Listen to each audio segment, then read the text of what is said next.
ये महाभारत की हमारी धरती है। हमारे गांव का इतिहास नाम वो बहुत पुराना है, यह संतों की नगरी है और ये पर्यटक का एक सुंदर स्थल बनेगा आने वाले टाइम में। बेसिकली वो हिंदुओं से बने हुए हैं, लेकिन आज वो मुस्लिम पत्ती में वो भी हमारे साथ बहुत अच्छे भाईचारे से रहते हैं। तो यही बातें हैं जो हमारे गांव की मशहूर हैं। यहाँ कृष्ण जी का पांडवों ने स्वागत किया था कि गांव के लोग बड़े प्रेम प्यार से मिलजुल के यहाँ रहते हैं। दूर दूर से लोग जो 48 कोस परिधि की यात्रा करने निकलेंगे तो वो डेफिनेटली हमारे गांव में भी पहुंचेंगे। लौ और कुश का दरबार था जी यहाँ पर। जितना भी खून खराबा है वो रोकना चाहिए और पूरी उनको प्रोटेक्शन दी है और उनको रेलवे स्टेशन तक पहुँचाया। यहाँ पर ऐतिहासिक मंदिर और प्राचीन तीर्थ भी हैं और सभी भी 36 बिरादरी मिलजुल कर रहती है।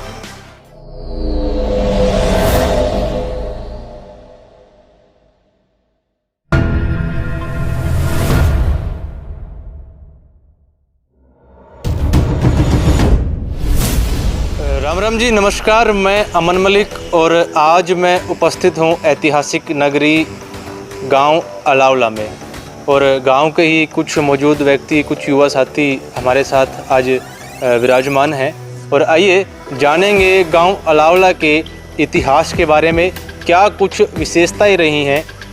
इन्हीं गांव के लोगों की जुबानी आप सभी के समक्ष पहुंचाएंगे। आप देख रहे हैं ग्रामोदय मीडिया। सबसे पहले तो मैं ग्रामोदय चैनल का अपने गांव में पहुंचने पर अपनी ओर से, ग्राम सभा की ओर से और समस्त वरिष्ठ नागरिकों की ओर से आपका हार्दिक अभिनंदन करता हूं। जैसा कि आपने अलावला के इतिहास के बारे में और प्राचीन इतिहास के बारे में विशेषकर पूछा है, तो यह जानकारी जनश्रुतियों में भी है और तथ्य आधारित भी है। चूँकि अलावला गांव पर एक पुस्तक भी लिखी जा चुकी है, अलावला का इतिहास, उसमें भी कुछ तथ्य साबित मतलब मौजूद जो थे उनको प्रस्तुत करने की कोशिश की गई है। अलावला ऐतिहासिक नगरी रही है। सतयुग के समय से इसका संबंध बताया जाता है कि माता इला ने यहाँ पे जब सरस्वती नदी बहती थी तो सरस्वती नदी के किनारा जो भी हमारा कुंड है और जिसको कुरुक्षेत्र विकास बोर्ड में भी अभी उसने लिया है, अपने उसको अधीन किया है, उस तीर्थ का महत्व इसीलिए है क्योंकि वहाँ पर इला माता ने बैठकर तपस्या करती थी और प्रतिदिन उसमें स्नान करती थी। एक तो ये तथ्य जुड़ता है इला वाला से, आज जो है बदलते बदलते नाम अलावला हो गया। एक तो ये सतयुग के समय से जानकारी है। दूसरी जानकारी मैं आपको थोड़ा सा आगे चल के और बताऊंगा कि महाभारत काल के दौरान जिस वक्त में पूरी यहाँ पे दोनों सेनाएं, कौरवों की और पांडवों की, युद्ध से सुसज्जित होकर के खड़ी हो गई और उसके बाद में जिस स्थान पर स्वागत किया गया, श्री कृष्ण भगवान जब आए युद्ध में सम्मिलित होने के लिए, तो पांडवों द्वारा जब उनका स्वागत करने के लिए जब यहाँ पे इकट्ठे हुए पांडव और उनकी सेनाएं, तो वो जगह हमारी अलावला ही थी। और उस जगह को हमारे जो पूर्वज हैं या आज भी हमारे बुजुर्ग बैठे हैं ये बता देंगे कि उस जगह पे था कुछ नहीं, वो ईंटें वगैरह सारी चीज़ें गायब थी। तो लेकिन उस जगह को दरवाजा के नाम से जाना जाता था। दरवाजा मतलब जैसे स्वागत द्वार बनाया जाता है, इस प्रकार से आज भी अगर आप किसी को पूछेंगे तो अलावला में किसी भी जनश्रुतियों में है वो, तो बताएंगे दरवाजा कहाँ पे है, तो वो विशेष उसी जगह पे आपको पार्टिकुलर जगह पे लेके जाएगा। तो महाभारत काल से मतलब कहने का मतलब है कि जो युद्ध शुरू हुआ था और जो पूरा युद्ध का परिशमन क्षेत्र था, उसकी जो शुरुआत थी और कह सकते हैं प्रवेश द्वार था, वो अलावला था।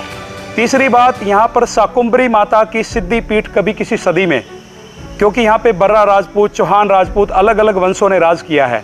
यहाँ से पुंडीर राजपूतों का भी राज रहा है। मुढ़ाड़ सबसे अंत में आए और मुढ़ाडों ने वर्रा को और चंदेलों को, इन सबको निकालने के बाद में यहाँ पे मुढ़ाड़ स्थापित हुए। तो उस समय भी यहाँ पर कुलदेवी की जो प्रतिष्ठा मानी जाती है, उस देवी की, कुलदेवी हमारी चामुंडा है, जो हमारे यहाँ पे देवी की प्रतिष्ठा माना जाती है शाकुंभरी, और शाकुंभरी तीर्थ के नाम से ही इस अलावला गाँव का जो है कुरुक्षेत्र विकास बोर्ड ने भी नामकरण किया है। अब इतिहास तो काफ़ी लंबा हो जाएगा, कई ऐसी जनश्रुतियाँ हैं और भी चीज़ें हैं। ये जो मैं आपको साक्ष्य बता रहा हूँ, ये मैंने अपने पूज्य बाबा ठाकुर पुन्ना सिंह जी के पास में बैठता था। मैं कम उम्र में भारतीय थल सेना में सम्मिलित हो गया था, इसलिए जितना उनके सानिध्य में रहा, वो बातें जो मैंने सुनी हैं उन्हीं के आधारित मैं आपको बता रहा हूँ। अलावला की जो स्थापना दिवस बताते हैं वो 29 अप्रैल 1488 का माना गया है। वो एक और बात को इसको जोड़ के कहते थे कि बीकानेर का और अलावला का, दोनों ही गांव, उस शहर का और इस गांव का जो स्थापना महीना और वर्ष एक ही है, दिन आगे पीछे हो सकते हैं 2-4 दिन, लेकिन वो कहते थे कि भाई बीकानेर का और हमारा जो स्थापना वर्ष है वो एक है। तो 1488 में बाबा नाखा सिंह जी द्वारा अलावला की स्थापना हुई, और जो अलावला की स्थापना हुई उसकी बड़ी एक रोचक कहानी है। अगर इस रोचक कहानी को मैं आपके ग्रामोदय रेडियो के माध्यम से बताऊंगा और कोई अच्छे इसको मैं कहूँगा कोई डायरेक्टर या राइटर इसको सुनेगा तो इस पर एक बहुत बढ़िया फिल्म भी बन सकती है। एक ऐसी ऐतिहासिक फिल्म जिसको कोई नकार नहीं सकता, लोग कहेंगे कि भाई ये स्टोरी क्या है, और जो कि सत्यता है, रियल स्टोरी है। और इसमें मुगल काल का साम्राज्य था उस वक्त में। तो महाराज नाखा सिंह जी असंध में हम लोग जो है मुढाडो का जो राजवंश था वो लगभग खत्म होने की एक कगार पे था। लोग असंध से निकलने के बाद इधर उधर जा रहे थे। हम लोग लक्ष्मण के वंश से हैं। मंडोर में हमारा जो है अयोध्या से मंडोर आए, मंडोर से आने के बाद में हम लोग अलवर आए, रजोगढ़ के बाद में हम लोग कामापाड़ी आए, कामापाड़ी के बाद हम लोग जींद आए, जींद बाबा जिंदरा ने बसाई।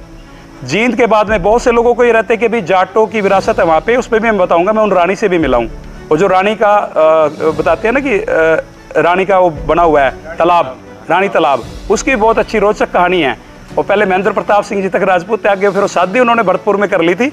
इस नाते उनको पिताजी ने आने नहीं दिया अपने उसमें दरबार उसमें राज्य में, और वो फिर जाटों की विरासत चली गई। ऐसे तथ्य और रिटर्न में है, ये कोई वैसे नहीं कह रहा हूँ मैं।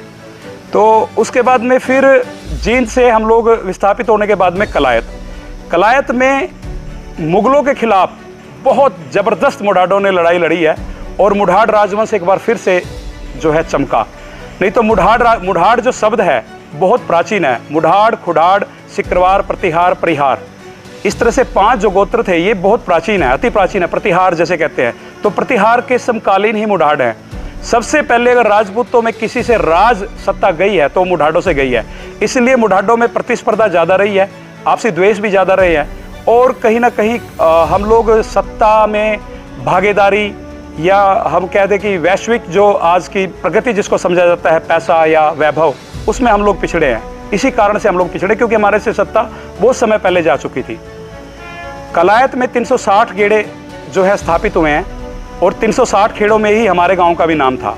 अब अलावला की रोचक कहानी कैसे है, खेड़ा तो कोई भी बसा लेता तो उसको सूचीबद्ध करते थे। कलायत हमारी प्रमुख गद्दी है, और हमारा जो आदि पुरुष है वो भगवान लक्ष्मण है, हमारा जो पेड़ है वो सिरस है, हमारा जो अश्व है वो श्वेत है, हमारा जो नाद है जिसको वाद्य यंत्र बोलते हैं वो नगाड़ा है, और हमारा पेड़ जो है वो सिरस का है, सिरस पेड़ है, और हमारी जो कुलदेवी है वो चामुंडा है, और हमारा जो गोत्र है प्रवर गोत्र जो लगता है ऋषि गोत्र वो भारद्वाज है। तो इस प्रकार से हम लोगों का बहुत स्वर्ण इतिहास रहा है मुढाडों का। राजा मुढाड जब इस क्षेत्र में आए और इस क्षेत्र में पूरा अपना आधिपत्य स्थापित किया, उस वक्त में यहाँ अन्य अन्य राजपूतों का बहुत सा जो है अलग अलग छोटे छोटे साम्राज्यों में लोग थे, लेकिन मुढाडों ने इसको एकत्रीकरण करके इधर घग्गर से लेकर के और यमुना के बीच में केवल और केवल मुढाड रह गया था। इतना ज़बरदस्त उन्होंने किया, लेकिन परिस्थितियाँ कुछ उल्टी थी, क्योंकि राजपूत राजा धीरे धीरे हार रहे थे और मुगल साम्राज्य जो है बढ़ रहा था आगे। पतन की ओर तो था मुगल साम्राज्य भी, लेकिन वो भी काफ़ी आगे बढ़ रहा था। ये बात है सिकंदर लोदी के समय की। लोदी राजवंश के समय में लोदी की भतीजी हमारे बाबा नाखा को आई थी। इसकी मैं आपको कहानी बता देता हूँ वृत्तांत से। होता यूँ है कि असंध को जब पूरा उजाड़ दिया तो जो माता थी हमारी वो चौहान थी, और चौहानों की जो विरासत थी वो जूनला थी। तो माता जो है किसी तरह बच करके युद्ध से और अपने मायके चली गई, वहाँ चली गई, और उस वक्त में हमारे जो बाबा नाखा थे वो पेट में थे। धीरे धीरे समय बीतता गया और बाबा जी जो हैं आ गए। बाबा जी जब इस धरती पे आए तो उनके लक्षण, उनकी वैभवशाली, उनका राज का सिस्टम वो सारा था, लेकिन कहीं ना कहीं दूसरे राज्य में रहने की वजह से बाबा को कहीं ना कहीं खलता था, क्योंकि जो पानी भरने वाली पनिहारी होती थी या कोई और लोग होते थे उसको मजाक करते थे, अरे तो नानू है, नाना के घर रह रहा है। तो इस बात से चिढ़कर एक दिन बाबा जी ने परेशान होकर के माता जी से पूछा, हमारी दादी से पूछा कि माँ मुझे सभी ऐसा कहते हैं, ऐसा क्या कारण है। उन्होंने बताया कि बेटा ये सत्यता है, तुम यहाँ के नहीं हो, तुम्हारा तो राज जो है असंध था और वो पूरा विस्थापित खत्म हो चुका है, उधर कुछ रहा ही नहीं हो, तो खंड खंड कर दिया मुगलों ने। अब जो है आप यहाँ पे एक हिसाब से आप यहाँ पे इनके ऊपर रह रहे हैं। तो उसने कहा कि मैं अपने राज्य को दोबारा स्थापित करूँगा। तो दादी जी ने कहा कि अभी संभव नहीं है, राजा धीरे धीरे कमज़ोर पड़ चुके हैं, राजा एक मत भी नहीं है, अलग अलग विषयों पे बढ़ चुके हैं। कई लोग लोभ में, लालच में, अपने खुद को स्थापित करने के चक्कर में उनमें मतभेद है। लेकिन फिर भी ज़्यादा जिद करने पर माता जी ने बता दिया ऐसे ऐसे स्थान हैं। तो बाबा जी ने प्रण कर लिया। वो घोड़ी लेके आते थे और रस्सा लेके आते थे, उनकी घोड़ी पे ध्वज लगता था। उस दिन से उन्होंने जो है ध्वज भी अपना खुद का स्वयं का जो ध्वज था हमारा, वो ध्वज लगाना शुरू कर दिया। तो यहाँ पे आते थे और मुगलों की जो सेना जाती थी उस वक्त में ये कोई रोड होता था, लाहौरी रोड। अब वो तो एग्जैक्ट पता नहीं मुझे, ये यहाँ से था अलावड़ा से या उधर से था सन से। तो उस पे जब उसकी सेना जाती थी तो पिछले जो सैनिक बच जाते थे उनको रस्सी से ऐसे फेंक के पीछे से बाबा जी उनको 10-20 का काम डेली करते थे। वो इतने बहादुर थे।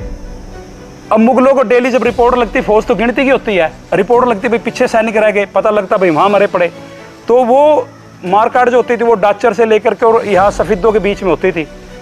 तो बड़े परेशान हो गए लोधी, कहने लगे भाई ये तो कोई ना कोई एक विशेष व्यक्ति है जो इस तरीके से प्रयोजन से कार्य कर रहा है और हमारे सैनिक प्रतिदिन मारे जा रहे हैं, पता करो इसका। तो उधर तो मुगलों ने अपना पता करना शुरू कर दिया। उधर से बाबा जी जो हैं काफ़ी हैवी हो गए राज स्थापित करने के लिए। तो एक दिन बाबा जी यहाँ से जा रहे थे और जिस स्थान पे अलावड़ा गांव स्थापित है, यहाँ पे एक टिब्बा होता था और उस पर एक गडरिया जो है अपनी भेड़ें लेके बैठा हुआ था। तो बाबा जी जब जा रहे थे तो एक भेड़ के सामने एक सिंह, जो शेर था, बाघ था, वो भेड़ को बच्चा उठाने के लिए आया। लेकिन वो भेड़ जो थी वो सिंह का सामना पकड़ गई। अब वो आगे बढ़े, शेर पीछे हटे तो भेड़ आगे ना जाए, लेकिन जब सिंह आगे बढ़े उस टिल्ले की तरफ जाए तो सिंह की हिम्मत ना पड़े, वो भेड़ से डर जाए। तो ये दूर से सारा वृतांत जो है बाबा जी खड़े देख रहे थे। नाखा सिंह जी ने सारा देखने के बाद में अवलोकन किया मन में, भाई ये क्या चीज़ है, ऐसा क्यों है? भेड़ तो है ही कुछ नहीं शेर के सामने, भेड़ तो 1 मिनट में तोड़ के फेंक देगा भेड़ को। तो उन्होंने फिर मन में चिंतन किया भाई ऐसा क्यों है, तो रुके रहे। अब थोड़ी देर के बाद में आखिरकार शेर परेशान होकर के चला गया वहाँ से। अब बाबा जी जैसे घोड़ी से उतरने लगे तो कभी म्यान से बाबा की तलवार नहीं गिरती, तो उनकी तलवार गिर के ज़मीन में गड़ गई। अब उसने बुलाया, भाई पहले भाषा भी ऐसी होती थी हमारे पूर्वजों की, थोड़ी अक्खड़ भाषा थी, हम लोग जैसे गांडवी भाषा कहते हैं या कौरवी कहते हैं हमारे। वो बोला रहा गडरिया के उरा सुड़ उड़ना, ऐसे करके बुलाया उसको। उसने बोले हाँ जी महाराज जी। उसने देख लिया भाई राजभूषा में है, राजवंश से है, कोई राजा है। तो उसने कहा कि ये कैसे हुआ, ये कैसा चमत्कार है? उसने कहा महाराज ये कभी इलाका तपोस्थली बताया जाता है और इधर कोई संत भी रहते हैं। तो ये जो संत रहते हैं, ये संत भी आपको कुछ ना कुछ ज़्यादा बता सकते हैं, और ये इस जमीन का मतलब तप है, इस भूमि का तपोबल है जिसके कारण ऐसा हो पा रहा है। तो उसने कहा भाई ये तो बहुत अच्छी जगह है। तो उसके बाद उन्होंने क्या कार्य किया, उनके मन में आ गया भाई ये जब इतना अच्छी जगह है और ये मेरी भी जगह है, मेरे भी राज क्षेत्र में है, तो मैं क्यों ना यहाँ स्थापित हो जाऊँ। वो वहीं पे बैठ गए। शाम को जब तप से महाराज उठे, उनसे बातचीत करी, महाराज ने उनको तुरंत पहचान लिया। उसने कहा नाखा तुम्हारा वंश बढ़ने की ओर है, तुम किन्हीं गलतियों के कारण पीछे हट रहे थे, ये है मेरे पास, तो तुम किन्हीं गलतियों के कारण पीछे हो गए थे, लेकिन अब तुम्हारे मन में अच्छा भाव आया है तो तुम जरूर बसोगे और यहीं तुम अपने आप को स्थापित कर लो। तो बाबा जी उस रात वहीं सो गए। उधर दादी को चिंता होगी, जुमड़े में टो पड़ गई, कहाँ चला गया भाई, कहाँ चला गया। अब भांजा था गाँव का तो लोगों से प्रेम भी ज़्यादा होता है। नाना जी को भी चिंता हुई दोता कहाँ गया। तो उन्होंने कुछ सैनिक भेजे, सैनिक यहाँ आ गए और रात को विश्राम किया। उस टाइम तो गए नहीं, उन्होंने सुबह जाके सूचना दी ऐसे ऐसे है जी, वो तो वहाँ पे बैठे हैं। नाना जी आए, कहने लगे नाखा चलो। वो कहने लगे जी मैं नहीं जाऊँगा। क्या क्यों? बोले जी मुझे यहीं रहना है। बोले तो वैसे भी तेरा क्षेत्र है। बोले मुझे उसको, बोला कोई बात नहीं तेरा क्षेत्र है। तो उनको बारादरी घोषित किया और अलवर का अधीन राज्य था, अलवर विरासत थी उस टाइम में, जिसको उस वक्त में संयुक्त राज्य बोलते थे। उत्तर प्रदेश, पंजाब, ये सारा, पंजाब तो बाद में बना है, उत्तर प्रदेश भी बाद में बना है, तो उस वक्त संयुक्त राज्य था ये। तो अलवर के अधीन था। तो अलवर की विरासत से बारादरी लौट हुई, 12 दरवाजे बने उसके खंभ भी थे। कुछ खंभ विनाशकारी बुद्धियों ने, हमारे गाँव में कुछ विनाशकारी बुद्धि हुई हैं, उन्होंने उनको तहस नहस कर दिया उन खंभों को। 3 खंभे वो चौपाल में भी लगे हुए थे। वो 12 दरी में 12 खंभे लगे थे और उनमें एक मुख उसका उत्तर की तरफ जो है पश्चिम की ओर, एक पूर्व की ओर, 5 उत्तर की ओर, 5 दक्षिण की ओर, इस तरह 12 मुख थे उस 12 दरी के। और देसी भाषा में उसको बारड़ी कहते थे। और वहीं पे वो राजतंत्र स्थापित हो गया और वहीं पे बाबा जी बैठने लगे।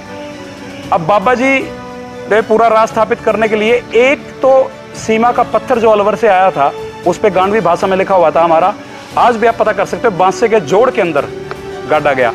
और एक नई पड़ती है यहाँ पे, कोई उधर नाला निकलता है इससे रत्तक से परली तरफ, वहाँ पे इस तरीके से हमें 12 गांव स्थापित कर दिए। 12 गांवों का फिर डिवाइडेशन हो गया। वो क्यों हुआ, अब लंबा वृत्तांत हो जाएगा, इसलिए मैं थोड़ा सा शॉर्टकट ले लेता हूँ, क्योंकि फिर कभी विस्तार से बता दूंगा अगर आप बात करेंगे। तो उसके बीच क्या हुआ, जब बाबा जी यहाँ से टैक्स पे करने के लिए गए ना लोधी के पास में, तो सिंगड़े का जो नवाब था उसने उंगली लगा दी। अब रहता ही राजतंत्र में उंगली लगाना, भाई कोई अच्छा आदमी आगे बढ़ रहा है उसको झूठे है जाके कह दे रहा है ये तो बेकार आदमी है, अरे ये तो ऐसा है, ये तो तेरी बात नहीं मानता, अरे ये तो तेरी बुराई करता है, ऐसा भाव रहता है। तो उसने क्या कह दिया, कह दिया महाराज जी को जा करके, जब उन्होंने उसमें कहा कि महाराज जी ये तो ये कहता है मैं तो पानी नहीं पीऊंगा आपके घर का, मुस्लिम के यहाँ का, आप तो राजा, फिर आप किस चीज़ के राजा जब आपकी बात ही नहीं मान रहे हैं। तो उसने कहा अच्छा, उसने कहा, अब उसको पता था, उन्होंने पता किया, बोला भाई ये तो मुढाड़ वंश के हैं, अगर इनसे अक्कड़ के बात करी तो मानेंगे नहीं, हाँ प्यार से इनसे कुछ भी कर सकते हो। तो उसको बेला फुसलिया, बोले जी हम ब्राह्मण से तो भोजन बनवाएंगे आपका, और राजा हम राजा, आप भोजन करो। तो इस तरीके से उनको भोजन करा दिया। भोजन तो उन्होंने उसी का कराया था, लेकिन उसका अब उनको रिपोर्ट भी देनी थी। अब आने के बाद में जो हॉल्ट था, वो हॉल्ट कहाँ पे हो गया, वो हॉल्ट हो गया मुणक में। मुणक में हॉल्ट होने के बाद में वो घोड़ी पर आ जाते हैं यहाँ पे, जहाँ पे हमारी दादी थी। दादी को आके कहते हैं कि पानी दो। दादी ने कहा भाई कौन है, अगर हिंदू है, हमारी दादी का वृतांत सुनो उस समय का, जो आज जो जात पात हमारे अंदर डाली है, जो हमारे अंदर जाति पाति भरी, हमारे अंदर जाति पाति नहीं थी उस समय तक भी। उन्होंने कहा कौन है, बोला अगर हरिजन भी होगा, वाल्मीकि भी होगा, तो बर्तन में पानी दिया जाएगा। उसने कहा कि मुस्लिम है तो कोरे करवे में पानी दे दो और पी के फोड़ देना बाहर, ऐसे आदेश दिया गया पानी पिलाने वाले को। उसने उसको क्या काम किया, उस करवे में पानी दे दिया, बड़ा लज्जित हुआ। लज्जित होने के बाद पानी पिला, उसने कहा कि तू मेरे को तो पिला दिया पानी, नाखे ने तो जो है वहां का, महाराज नाखा ने तो वहां का पानी पी लिया, मुगले घर का, अब उसको देखते तू घर में बढ़न देगी कि नहीं बढ़न देगी। ऐसा कह के वो वापस चला गया, और उसको बिना बताए, ये बात बाबा को नहीं पता है, वो उधर निकल गया। शाम को जब बाबा यहाँ पे देरी से आए, तो दादी जी ने तो उसको जो ठिपरे होते हैं या मटके तोड़ के ऐसे, मतलब मिट्टी के बर्तनों में भोजन दे दिया। अब मिट्टी में जो है भोजन देने की वजह से उनको फिर एकदम अचंबा लगा। उन्होंने कहा भाई मेरे बर्तन कहाँ हैं, मैं तो राजा हूँ, मेरे जो बर्तन है, राज बर्तन है, वो कहाँ हैं। तो उन्होंने कहा आपसे इसमें मिलेगा, क्योंकि तुमने मुगलों के घर का खाना खा लिया। उसने बड़ा समझाया कि भाई मैंने ऐसे नहीं, उन्होंने ब्राह्मणों ने बनाया, लेकिन हमारी दादी नहीं मानी, क्योंकि उनको तो मन में वो जहर घोल चुका था। वो कहते हैं ना कि भाई अगर आपको जहर किसी चीज़ में दिया जाए वो आपका निकल सकता है, लेकिन अगर आपके कान में जहर डाल दिया जाए वो नहीं निकलता। तो इसी कारण से जो है वो सारा विषय जो है खराब हो गया, और दादी ने उनको अलग कर दिया। 1 वर्ष बीत जाने के बाद में परेशान हो गया। बाद में उसने धीरे धीरे जो यहाँ का नवाब था उसकी भी कहानी बाबा जी ने पता कर ली। अब उनके पास में खुफिया तंत्र भी था, भाई उसने मेरा सारा खेल बिगाड़ा है। अब वो वहाँ पे गया तो उसने कहा नाखा सिंह कब तक ऐसे समय गुजारेगा, तू मेरी भतीजी ले जा, ये भी हम भी राजवंश से ही हैं। तो एक तो रानी आ गई उनकी, उससे बसा जलमाना जी। फिर उन्होंने जिद करके बाबा जी ने उस नवाब की लड़की को लिया। वो नवाब शेख था, सेखनी से हुआ सिक्कुपरा से 4 गांव हुए, सिक्कुपरा, मंचूरी, पक्का खेड़ा और बांसा। अलावड़ा जो था हिंदू पद्धति थी, एक ही बाबा थे हमारे, वो सिंगल रह गया। और इधर रहमत मिर्खा का जो जलमाना, अगर पाकिस्तान का कोई भाई सुनेगा इस वीडियो को तो जानेगा जब रहमत मिर्खा का मैं नाम ले रहा हूँ। हमारे बहुत बड़े इस गाँव के मेरे जो बाबा नाखे की औलाद ना, चीफ जस्टिस तक रहे हैं पाकिस्तान में, मेरे संपर्क उनसे अभी भी, ठीक है जी। तो वहाँ पे वो इधर रहमत और मिर्खा जो बड़ा न्याय करने वाले माने जाते थे, इधर जलमाना बसा। जलवाने के इधर 8 गांव, जैसे ये ललैन तक और ये ठरी वगैरह सारा। तो इस प्रकार से 7 वो, एक हमारा गांव अलावड़ा 8 और 4 इधर 12, इस प्रकार से 12 दरी बट गई। और इस बात का तथ्य आप सबूत इस बात से मान सकते हैं कि जब 1947 में वो मुस्लिम जो हमारे मुढाड़ भाई बने हुए थे, मुस्लिम बने हुए थे, वो पाकिस्तान चले गए, उनकी जगह पे सिख लोग आए 1947 में। इस तरीके से हमारा अलावला का ये कंप्लीटली इतिहास है। अब बात करता हूँ अलावला के कुछ मुख्य स्थानों की। जैसे आपने तीर्थ स्थलों के बारे में पूछा, यहाँ पे बहुत अच्छा तीर्थ स्थल है। एक तीर्थ स्थल को बल्कि मिटा दिया गया, जहाँ पे अभी वाल्मीकि मंदिर है, वहाँ पे एक तालाब होता था, उसमें बड़े दूर दूर के लोग आते थे। उसमें कहते हैं कि कंच की पैड़ी लगी हुई थी, हमने ऐसा सुना है, ये बुजुर्ग भी बताएंगे आपको। और उसमें जो कोड लग जाता था ना, जैसे ये कोई सोराइसिस वगैरह की बीमारी हो जाती थी, उसमें स्नान करते थे उस जोड़ी में, उस लेटसी में, तो वो ठीक हो जाते थे। एक वो था। एक हमारा ये कुंड है जो मेन तीर्थ है, तीर्थ स्थल जहाँ पे अभी हमारा मंदिर बना हुआ है। एक ये हमारा तीर्थ स्थान, एक मैंने वो जो दरवाज़ा बताया ऐतिहासिक, जहाँ पे श्री कृष्ण भगवान का स्वागत किया गया पांडवों द्वारा महाभारत युद्ध के समय, एक वो है। और एक हमारा सती माता का यहाँ पे स्थान बने हुए हैं जो हमारे पूरे पितरों के बने हुए हैं, एक ये। कुछ हमारे 4-5 सिद्ध स्थान हैं। अब मैं बात करूँगा कुछ हमारे यहाँ पे अब लोग कहते हैं कि भाई जो ये पीरों की मजार वगैरह बनाई है, और कई जगह हमारे इस बोर्ड में बहुत गलती की हुई है। मैं सरकार से अनुरोध करना चाहूँगा आपके माध्यम से भी, वीरेंद्र जी भी सुनेंगे इस बात को, ये जो बोर्ड वगैरह लगा, ये कुछ दुष्ट लोग थे जिन्होंने इस प्रकार से ऐसा लिख दिया।